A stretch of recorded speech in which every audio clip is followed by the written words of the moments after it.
मेरी बहू। आइए आज की इस कहानी की शुरुआत करते ही।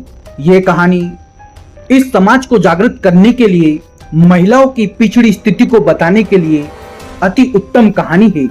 चलिए हम बात करते हैं कि आज भी कुछ पिछड़े इलाकों में बहुओं को हद से ज्यादा मर्यादा में रहने को कहा जाता है। मेरी बहू एक ऐसी ही कहानी है जो समाज में फैली कृतियों से पर्दा उठाएगी। एक बहुत ही प्राचीन गांव था जहां लोग पुराने रीति रिवाजों के तहत अपना जीवन व्यतीत किया करते थे। गांव में एक किशोर नाम का लड़का रहता था। किशोर अपने माता पिता और पत्नी के साथ आराम से जीवन जी रहा था। किशोर की जो पत्नी थी शीतल, वह शहर की पढ़ी लिखी लड़की थी, मतलब कि मॉडर्न टाइप की लड़की थी। इसलिए उसे गांव के रीति रिवाजों में ज्यादा दिलचस्पी नहीं थी। फिर भी उसे परंपराओं के अनुसार गांव के लोगों के सामने सर ढक कर के यानी कि पर्दा रखना पड़ता था।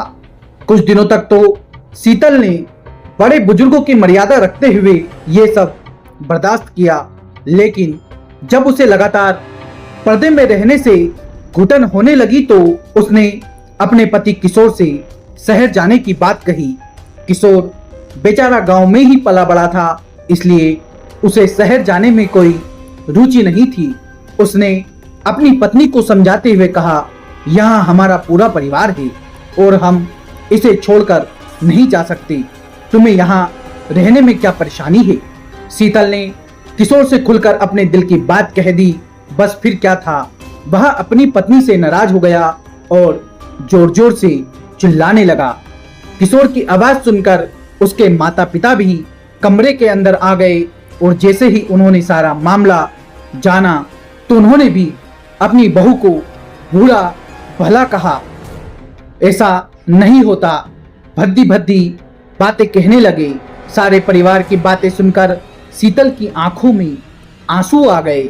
शीतल को समझ में नहीं आ रहा था कि वह अपने पति को कैसे समझाए।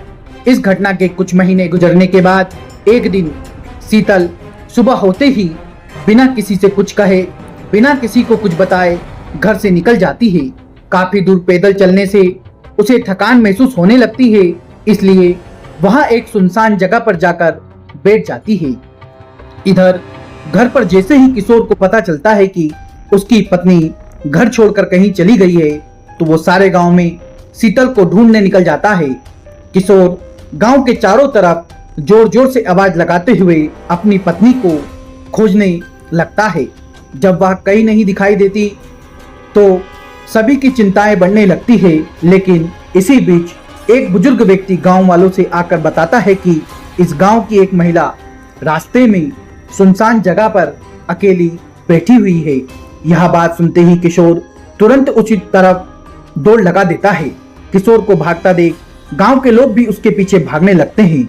जैसे ही किशोर शीतल के नजदीक पहुंचा, उसे देखते ही उसके होश उड़ जाते हैं, क्योंकि शीतल अपने बिखरे बालों के साथ मिट्टी से खेल रही थी। शीतल को ऐसी स्थिति में देख गांव वालों को लगा जरूर यहाँ कोई भूत बला है जो शीतल के पीछे पड़ गई है। सभी ने शीतल को काबू में करने की कोशिश की, लेकिन शीतल सभी को धक्का मारते हुए जोर जोर से रोने लगी। उसके रोने की आवाज सुनकर किसी पुरुष की तरह उसकी आवाजें जो आ रही थी, जैसे तैसे करके ये लोग शीतल को घर लेकर आते हैं। गांव के सभी लोगों को शीतल की हरकतें अब भूतिया गतिविधि की ओर इशारा करने जैसी लगने लगी। सभी ने तांत्रिक को बुलाने को कहा। किशोर ने अपने कुछ रिश्तेदारों की सलाह से एक जाने माने तांत्रिक को बुलाया।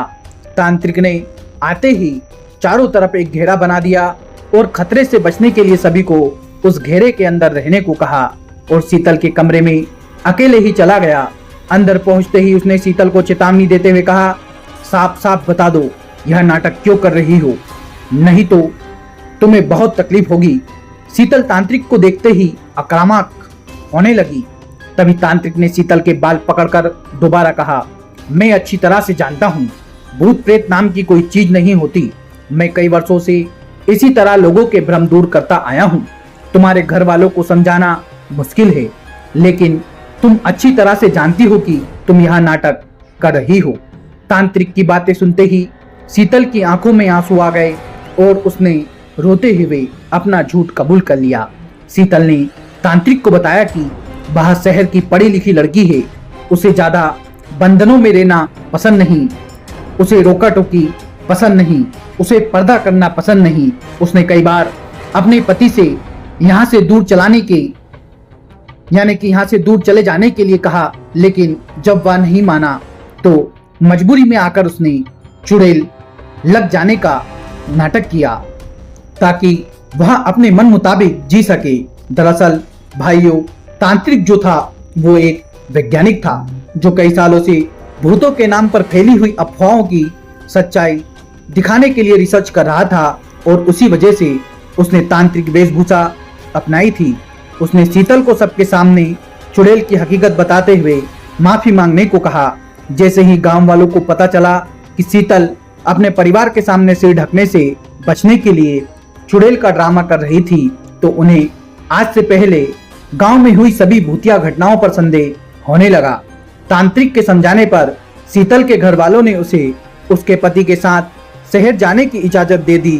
तांत्रिक के वैज्ञानिक सोच ने लोगों में भूतों के प्रति फैले अंधविश्वास को गहरी चोट पहुंचा दी। लोग भी जागृत हो गए। प्रिय साथियों, यहाँ तो सिर्फ एक शुरुआत थी और इसी के साथ ये कहानी खत्म हो जाती है। आज भी गांव में हमने देखा कि जरा जरा सी बातों पर माता बहनें चोटी खोल कर के सिर हिलाने लगती है। ऐसा नहीं है कि भूतिया चीजें नहीं होती है, लेकिन कुछ लोग जबरदस्ती दूसरों को परेशान करने के लिए ऐसी गतिविधियां खुद के ऊपर करने लगते हैं। ये एक तरीके से मानसिक समस्या भी होती है। आशा करता हूँ भूतिया बहू की कहानी आपको पसंद आई होगी। यदि कहानी आपको अच्छी लगी तो इस कहानी को शेयर करना ना भूलें, कमेंट बॉक्स में अपनी राय बताना ना भूलें। मिलता हूँ किसी नए वीडियो में, जब तक के लिए राधे राधे, जय श्री महाकाल।